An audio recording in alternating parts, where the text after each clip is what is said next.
എല്ലാ മാന്യ പ്രേക്ഷകർക്കും മൂവി ടോക്സിലേക്ക് സ്വാഗതം. ദിലീപിന്റെ തങ്കമണി തിയേറ്ററുകളിൽ എത്തി. സിനിമയ്ക്ക് 22.46 ലക്ഷം രൂപയുടെ പ്രീസെയിൽസ് വരുമാനം നേടാനായി എന്നാണ് റിപ്പോർട്ടുകൾ. കേരളത്തിൽ 4503 സ്ക്രീനുകളിൽ പ്രദർശനത്തിന് എത്തി. സിനിമയുടെ പ്രൊമോഷണൽ മെറ്റീരിയലുകൾക്ക് വലിയ ആകർഷണം നേടാനായില്ലെങ്കിലും പ്രീസെയിൽസിൽ തരക്കേടില്ലാത്ത പ്രകടനം കാഴ്ചവെച്ചു.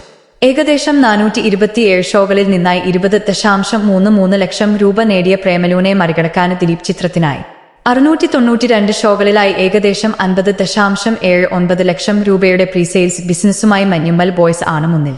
രതീഷ് രഘുനന്ദൻ തിരക്കഥ എഴുതി സംവിധാനം ചെയ്യുന്ന തങ്കമണി 1986 ഒക്ടോബർ 21 തങ്കമണി ഗ്രാമത്തിൽ ഒരു ബസ് സർവീസിനെ ചൊല്ലിയുണ്ടായ തർക്കത്തെ തുടർന്ന് പോലീസ് ലാത്തിച്ചാർജിലും വെടിവയ്പിലും കലാശിച്ച സംഭവത്തെ അടിസ്ഥാനമാക്കിയാണ് നിർമ്മിച്ചിരിക്കുന്നത്.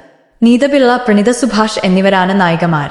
അജ്മൽ അമീർ, സുദേവ് നായർ, സിദ്ദിഖ്, മനോജ് കെജയൻ, കോട്ടയം രമേശ്, മേജർ രവി, സന്തോഷ് കീഴാറ്റൂർ, അസീസ് നെടുമങ്ങാട്, തൊമ്മൻ മാങ്കുവ, ജിബിൻ ജി, അരുൺ ശങ്കരൻ, മാളവിക മേനോൻ, രമ്യ പണിക്കർ, മുക്ത, ശിവഗാമി, അംബിക മോഹൻ, സ്മിൻ തുടങ്ങിയ താരങ്ങളും ചിത്രത്തിൽ അണിനിരക്കുന്നു. തമിഴ് സിനിമയിലെ താരങ്ങളായ ജോൺ വിജയ്, സമ്പത്ത് റാം ശ്രദ്ധേയമായ വേഷത്തിൽ എത്തുന്നുണ്ട്.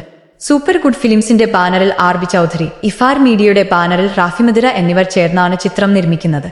പുതിയ സിനിമാ വിശേഷങ്ങൾ ഉടൻ തന്നെ അറിയുവാൻ ചാനൽ സബ്സ്ക്രൈബ് ചെയ്യാനും ബെൽ ബട്ടൺ അമർത്താനും മടിക്കരുത്. പുതിയൊരു സിനിമാ വിശേഷവുമായി വീണ്ടും കാണാം.